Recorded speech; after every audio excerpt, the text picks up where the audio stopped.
So, good afternoon everyone. My name is James L. Alesna. So, karon kay mag-video ta to create a simple calculator using bb.net. So, ato na button kay open ta sa atong Visual Studio.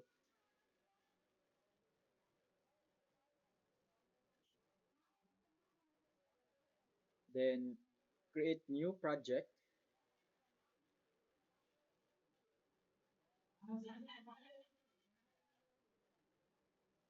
Then, Windows Form kani, Net Framework. Dayon, Windows Form, Net Framework. Click Next.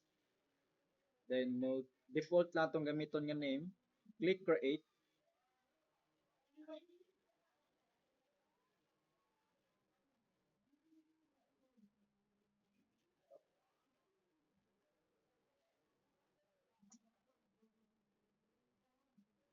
So nanatay form, so diri ta magbuhat sa toang design sa toang calculator. So mag-adjust lang ta sa imong gusto nga kadakonon.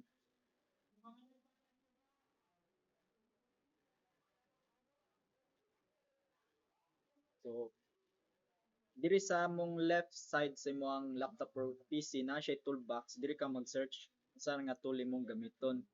So gamit ta og text box. Then ana lang nato siya. So para ma-adjust nimo click ang black arrow then multi-line then pwede na mo siya ma-adjust.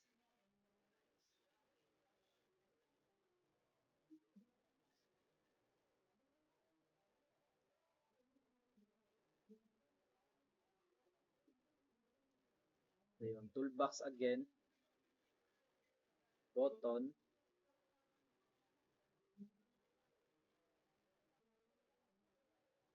then para dali ra kay control C then control V lang ka para dali ra ang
then i-hold nimo then i-copy na mo siya tanan control C control V japon then i-adjust lang nimo.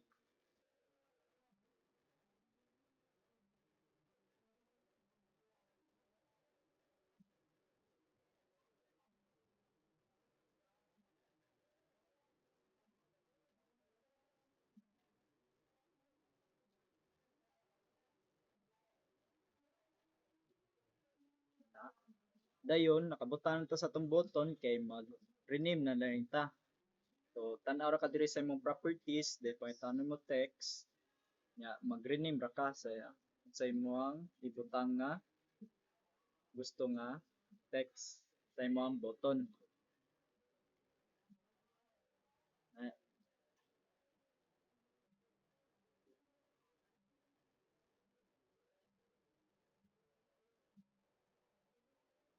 Na same ra na siya tanan diri sa button pangilisan ra na nimo.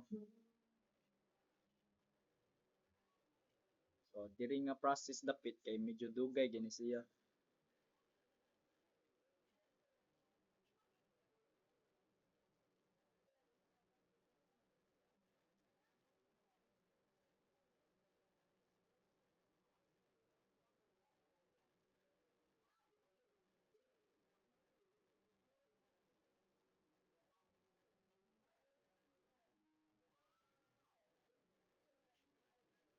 Ano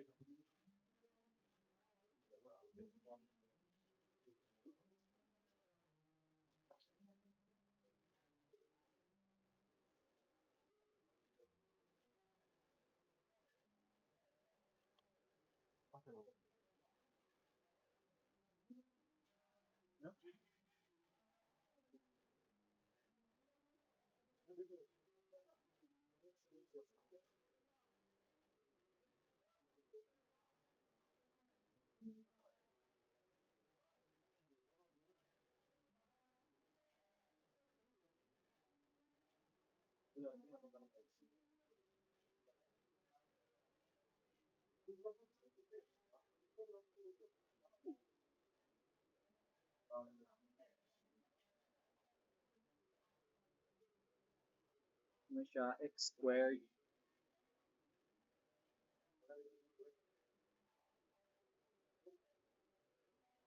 kani kay multiply yung mamilisan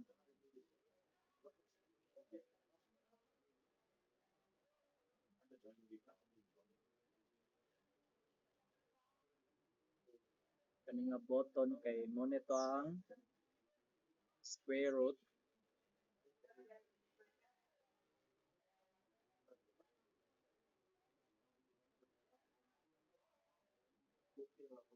kani kay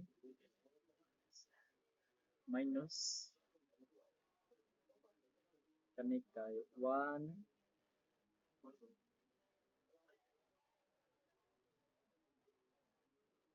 ay mo rin siya pangilisan jud.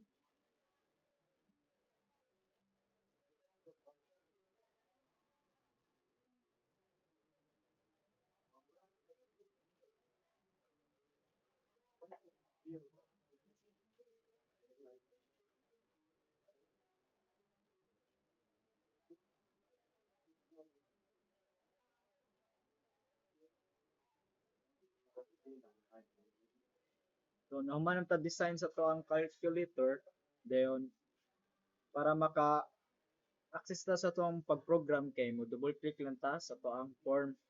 So form mo ni double click nya dire under ni kay mag declare na ta sa to ang variable. So duha ra man ka integer or input sa tong user tong gamiton, so duha ra sad first num as i decimal para maka dawat ra siya og naay decimal places. So dim second num as decimal japon dayon dim atong operation sa operation atong gamiton as integer dim sa tong operator selector na to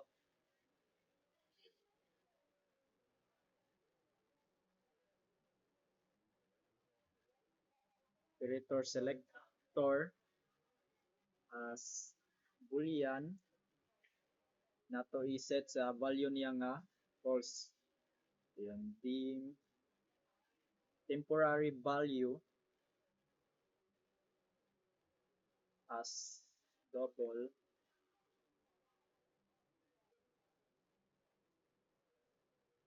dim as value as double.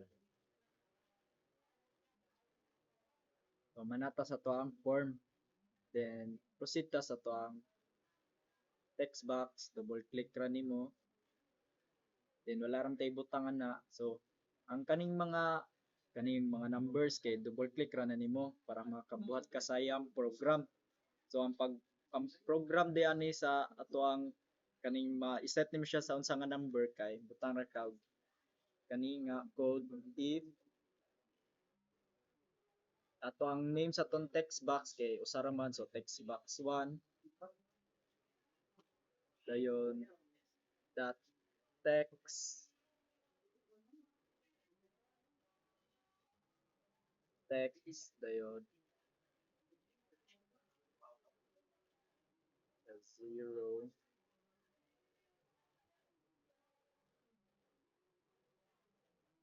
then text box 1 dot text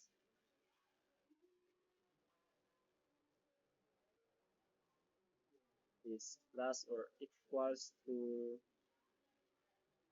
6.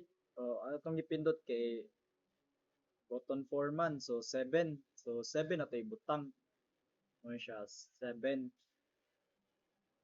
Yeah. Else text box 1 dot text equals 7.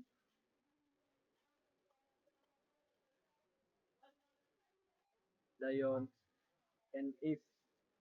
So mo na siya tong gamiton nga process para sa pag-usab sa name sa value sa to ang sa nga button natong gibutang sa mga numbers. So same process na siya sa 8, 9, 4, 5, 6, 1, 2, 3 na 0. Then diri sa operator kay inanion ni siya pag usab ang iyang value. So for example kaning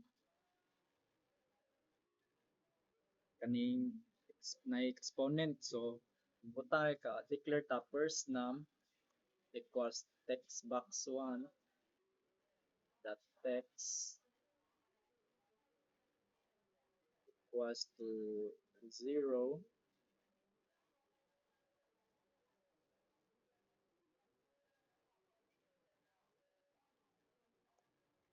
So text box 1 dot text equals to 0. Then atong operator nga gipili, operator na selector equals to true. Then atong operations kay 5 then put ato nga equals to x squared. So mao na siyang process pagbutang nato sa tuang operator. So same ra siya process sa kani nga mga button dire, divide, multiplication, square root, minus, addition, nana. So same process ra tanan.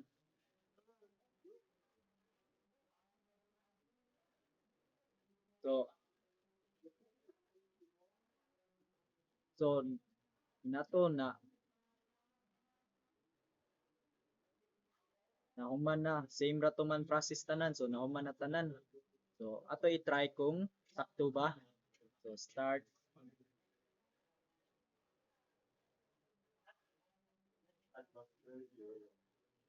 So yes.